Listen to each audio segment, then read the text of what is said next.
नमस्कार. देवांचे दूत, ज्ञानाचे प्रसारक आणि एक महान संगीतकार ह्या सगळ्या भूमिका एकाच व्यक्तीमध्ये कशा असू शकतात? आज आपण अशाच एका अद्भुत व्यक्तिमत्वाबद्दल जाणून घेणार आहोत. नारद मुनी. नारायण नारायण हा जप ऐकताच डोळ्यासमोर एकच मूर्ती उभी राहते, नाही का? हातात विणा घेतलेले आणि त्रिखंडात भ्रमण करणारे देवर्षी नारद. खरं तर हा जप म्हणजे फक्त नामस्मरण नाही, तर ही त्यांची ओळख आहे. त्यांचं एक प्रकारे सिग्नेचर ट्यून आहे. पण सतत तिन्ही लोकांमध्ये फिरणारे हे प्रवासी नक्की आहेत तरी कोण? त्यांचं काम फक्त इकडून तिकडचे निरोप पोचवणं एवढंच आहे की यामागे काहीतरी मोठा आणि खोल उद्देश आहे? चला, याच प्रश्नांची उत्तरं शोधूया. आजच्या या विवेचनात आपण 5 महत्त्वाचे मुद्दे पाहणार आहोत. सगळ्यात आधी नारद मुनींची ओळख करून घेऊ, मग त्यांचं काम काय ते पाहू, त्यांचे खास गुण कोणते, त्यांनी आपल्याला काय शिकवलं आणि शेवटी ते कशाचं प्रतीक आहेत हे समजून घेऊ. तर मग सुरुवात करूया आपल्या पहिल्या आणि सगळ्यात महत्त्वाच्या प्रश्नापासून. नारद मुनी नक्की कोण आहेत आणि त्यांचं स्थान इतकं विशेष का मानलं जातं? त्यांना एक खास पदवी मिळाली आहे, देवर्षी. आता देवर्षी म्हणजे काय? सोप्या भाषेत सांगायचं तर देवांचा दर्जाचे ऋषी. म्हणजे त्यांना देवांमध्येही ऋषी म्हणून एक विशेष मान दिला जातो. आणि त्यांच्या जन्माची कथा तर आणखीनच विलक्षण आहे.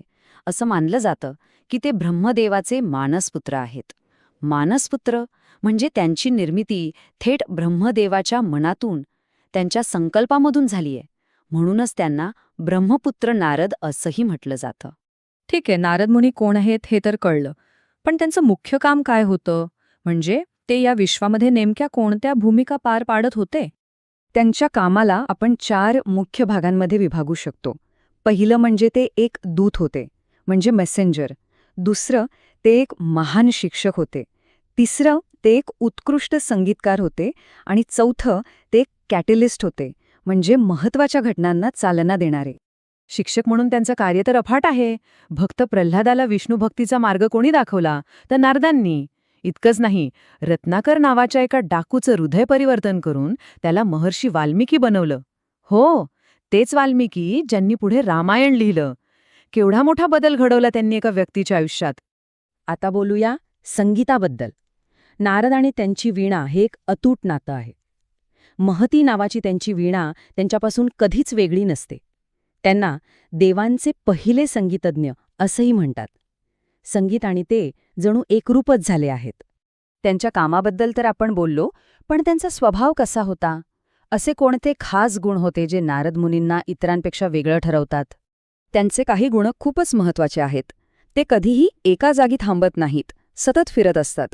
आणि त्यांचं फिरणं म्हणजे काही फक्त पृथ्वीपुरतं नाही. स्वर्ग, पृथ्वी, पाताळ तिन्ही लोकांमध्ये त्यांचा सहज संचार असतो. पण सगळ्यात मोठा गुण म्हणजे ते कमालीचे स्पष्टवक्ते आहेत. समोर कोणीही असो, जे सत्य आहे तेच बोलणार. आणि हे सगळं ते इतरांच्या कल्याणासाठी करतात. नारद मुनी म्हणजे फक्त इकडून तिकडे फिरणारे एक पात्र नाही बरं का. त्यांच्या आयुष्यातून एक खूप मोठं आणि महत्त्वाचं तत्त्वज्ञान शिकायला मिळतं. काय आहे तो धडा? त्यांच्या संपूर्ण जीवनाचा सार एका साध्या समीकरणात मांडता येतो. भक्ती अधिक ज्ञान अधिक सेवा बरोबर खरं जीवन. म्हणजे देवावर अढळ श्रद्धा ठेवा, सत्याचं ज्ञान मिळवा आणि निस्वार्थपणे इतरांची सेवा करा. बस हेच आहे परिपूर्ण जीवन. त्यांच्या शिकवणेचे हे काही मुख्य पैलू आहेत. ते सांगतात की सतत देवाचं नामस्मरण केल्याने मन शुद्ध आणि स्थिर होतं. जीवनात काहीही झालं तरी सत्य बोलणं महत्त्वाचं आहे आणि नेहमी धर्माचा म्हणजेच योग्य मार्गावरूनच चाललं पाहिजे. किती साधी पण तितकीच महत्त्वाची शिकवण आहे ही. चला, आता आपण आपल्या विवेचनाच्या शेवटच्या टप्प्याकडे आलो आहोत. नारद मुनींचा वारसा नेमका काय आहे आणि तो आजच्या काळातही इतका महत्त्वाचा का आहे? शेवटी आपण असं म्हणू शकतो की नारद मुनी हे फक्त एक ऋषी नाहीयेत. ते भक्तीचे एक शाश्वत प्रतीक आहेत, ज्ञानाचे दूत आहेत आणि धर्माचे रक्षकही आहेत. या तिन्ही गोष्टींचा एक सुंदर संगम म्हणजे त्यांचं चरित्र. त्यांचं महत्त्व यावरूनच लक्षात येतं की रामायण, महाभारत आणि भागवत पुराण यांसारख्या आपल्या प्रमुख ग्रंथांमध्ये नारद मुनींची एक अत्यंत महत्त्वाची भूमिका आपल्याला वारंवार पाहायला मिळते. नारदांनी त्यांच्या काळात निर्भयपणे सत्याचा प्रसार केला. पण जाता जाता एक प्रश्न मनात येतोच.